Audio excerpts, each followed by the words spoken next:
महाराष्ट्र में Omicron variant ने पसारा है पांव। आज 7 नए मामले सामने आए हैं। कुल आंकड़ा हुआ है 17।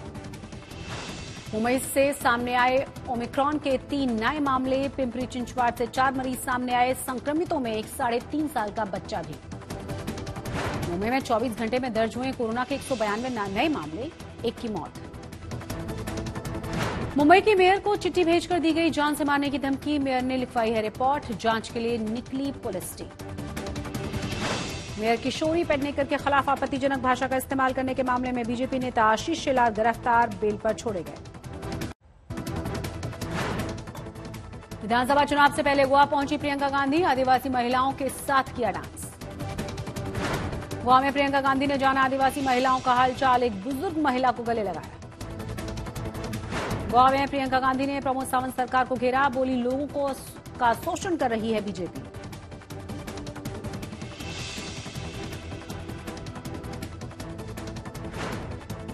जिस तरह से भाजपा की सरकार ने यहाँ की जो रिसोर्सेज है उनका शोषण किया है, यहाँ के पर्यावरण को ना देखते हुए अपने उद्योगपति दोस्तों के लिए सारी सुविधाएं करके जनता के लिए पूरी तरह से सुविधाएं नहीं दी।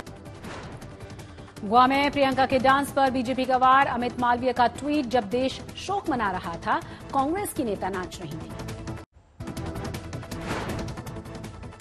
महाराष्ट्र के अकोला में जनरल बिपिन रावत को एनसीसी कैडेट्स ने श्रद्धांजलि दी।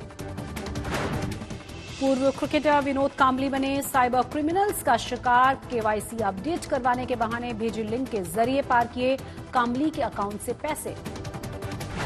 पुणे में बंदूक दिखाकर इलेक्ट्रॉनिक्स की दुकान में लूटपाट हुई। 6 आरोपी गिरफ्तार। गुजरात के जूनागढ़ में बनाया रिकॉर्ड। 100% वैक्सीनेशन वाला सूबे का पहला जिला बना।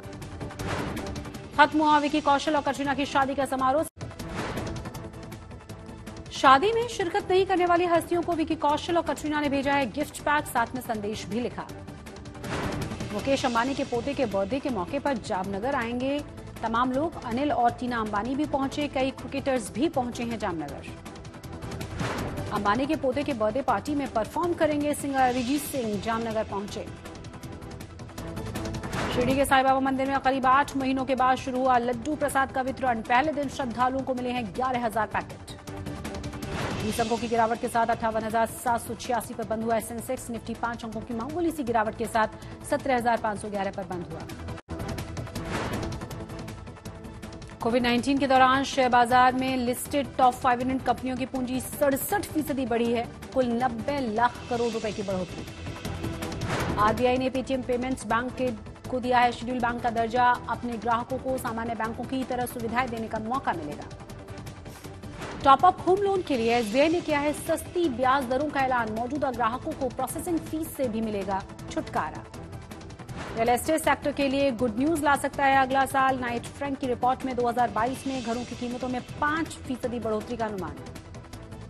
अगले साल 10 से 15 लाख की कीमत में इलेक्ट्रिक एसयूवी लॉन्च करेगी एमजी मोटर्स। टाटा नेक्सन और टिगोर के साथ होगी टक्कर।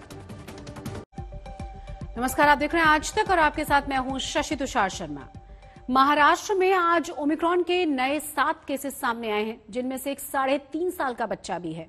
मुंबई में 3 केस सामने आए हैं। बाकी के 4 केस पिंपरी चिंचवाड़ के हैं। और महाराष्ट्र में ओमिक्रॉन के कुल मामलों की संख्या हो गई है अब 17। महाराष्ट्र में 24 घंटे के भीतर कोरोना के 695 नए मामले सामने आए हैं।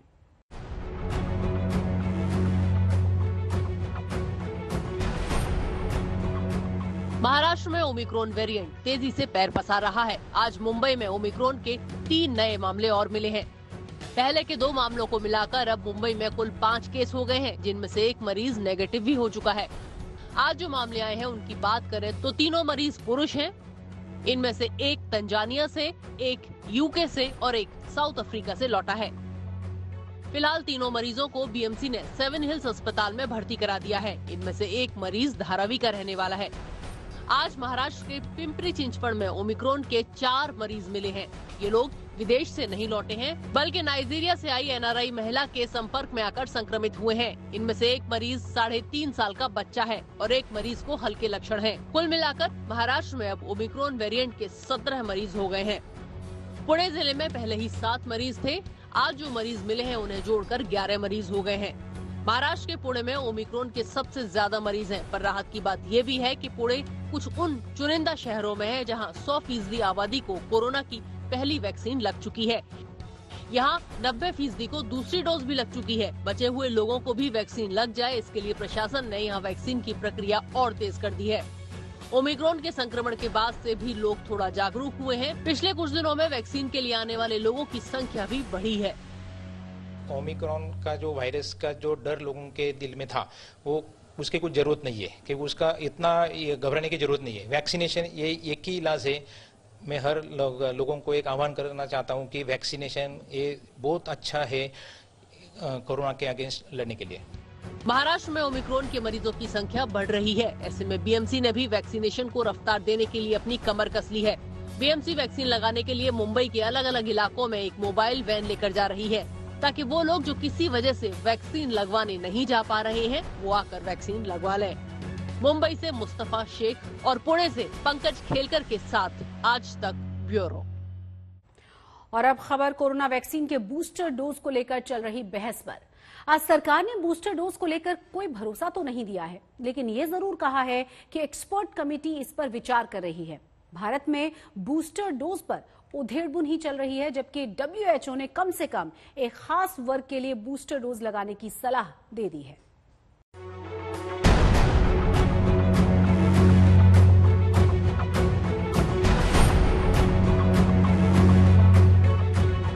कोरोना वैक्सीन की बूस्टर डोज को मंजूरी मिले या नहीं, अगर बूस्टर डोज को इजाजत दी भी जाए तो क्या उसके साथ शर्तें जुड़े? मसलन किस वैक्सीन की बूस्टर डोज लगे? बूस्टर डोज क्या सिर्फ बीमार और वृद्धों को ही लगे या सिर्फ मेडिकल और फ्रंटलाइन वर्कर्स को ही लगे? ये वो चंद सवाल हैं जिन पर भारत को फैसला जल्द से जल्द करना है। भारत में बूस्टर डोज पर फैसला सिर्फ मेडिकल नजरिए से ही करना होता तो शायद थोड़ी आसानी होती, क्योंकि भले ही एक और भारत की आधे से ज्यादा वयस्क आबादी को वैक्सीन की दोनों डोज लग चुकी हो, लेकिन अभी भी एक बड़ी आबादी को वैक्सीन लगने की चुनौती बाकी है।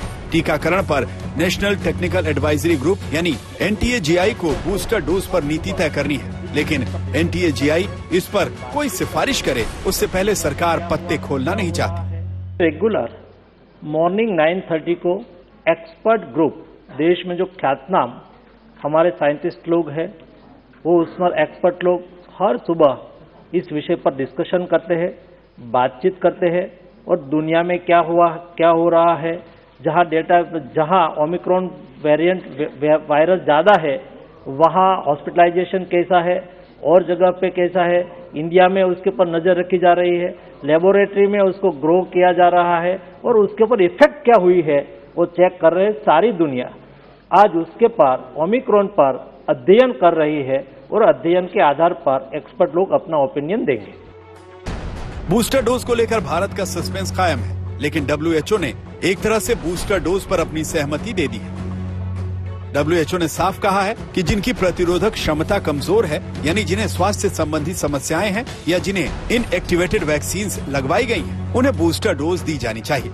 इनएक्टिवेटेड वैक्सीन का मतलब होता है ऐसी वैक्सीन जिन्हें कोविड वायरस को निष्क्रिय करने के लिए तैयार किया गया। भारत में भारत बायोटेक की कोवैक्सीन और चीन की सिनोवैक ऐसी ही इनएक्टिवेटेड वैक्सीन हैं, जिन्हें WHO ने मंजूरी दे रखी है। भारत के नजरिए से राहत की बात ये हो सकती है कि भारत में अब तक लगी 131 करोड़ से अधिक वैक्सीन डोज में सिर्फ 14 करोड़ से अधिक डोज ही कोवैक्सीन के हैं।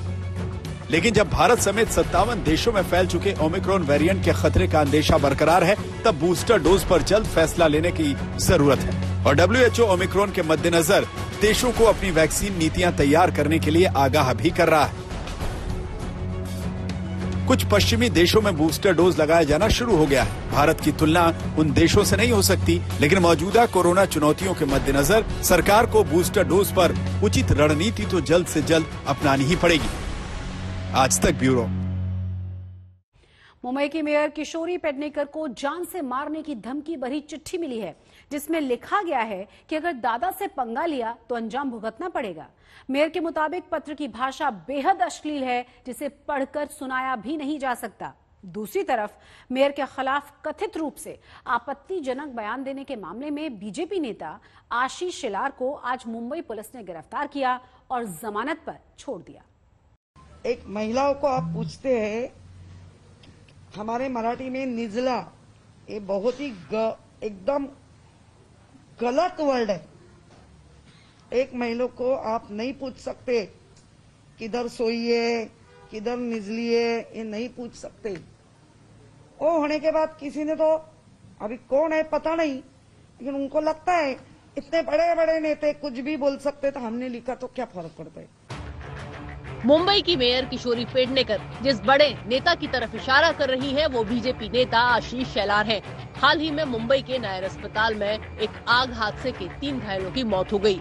आरोप है कि अस्पताल में लापरवाही बरती गई, घायलों को समय पर इलाज नहीं मिला। इस हादसे को लेकर बीजेपी नेता आशीष शेलार ने मेयर के खिलाफ कथित रूप से आपत्तिजनक बयान दिया था, जिसकी मेयर ने शिकायत की और उसके बाद अब मेयर को एक धमकी भरा पत्र मिला है, जिसकी भाषा बेहद अश्लील है। हमने पढ़ा तो मैं थोड़ी शॉक हो गई कि इतना गंदा कैसे, किसी को भी मैं नहीं बोलेगी कि मैं प्रथम नागरिक है तो कैसा नहीं, हर एक महिला के लिए इतना गंदा वर्ड लिखना या भेजना बहुत ही गलत है। इस पत्र के पीछे मेयर को किसका हाथ होने की शंका है, इस बारे में वो खुलकर साफ कुछ नहीं बोल रही। जिस अवयव का उल्लेख नहीं करना चाहिए, स्त्री सुलभ लज्जा बोलते हैं, वो पूरे अवयव का उन्होंने लिखा है, उसमें धमकी भी दी है। उसमें मेरे दादा को आपने देखा तो आपको भी गोली से उड़ा दूंगा, उड़ाने के बाद भी आपके स्त्री सुलभ जो अवयव रहते उसकी विटंबना करूंगा। तुम्हारे घर के बेटा, हस्बैंड, उनको मार दिया जाएगा। उधर मुंबई पुलिस ने मेयर के खिलाफ आपत्तिजनक बयान देने के मामले में आशीष शेलार को गिरफ्तार किया और फिर उनको जमानत दे दी। आशीष शेलार सफाई दे रहे हैं कि इस तरह की भाषा का कोई बीजेपी नेता इस्तेमाल नहीं कर सकता। उनके बयान को मीडिया ने तोड़ मरोड़ कर पेश किया। उद्देशून त्यांचं नाव घेऊन हे वाक्य उच्चारलं नाही। व्यवस्थेच्या विरोधात आक्रोश हा अंगावर आल्यावर त्यापासून लपवण्यासाठी स्वतःच्या अंगावर ओढून घेण्याचं काम शिवसेनेच्या सोशल मीडियाच्या लोकांनी केलं आणि जी केस बनू शकत नाही। मेयर को मिली धमकी के मामले में मुंबई पुलिस ने जांच शुरू कर दी है। किशोरी पेडनेकर को पिछले साल भी इस तरह की धमकी मिली थी। मुंबई से मुस्तफा शेख के साथ आज तक ब्यूरो। और इसी खबर के साथ मुंबई मेट्रो में बस इतना ही।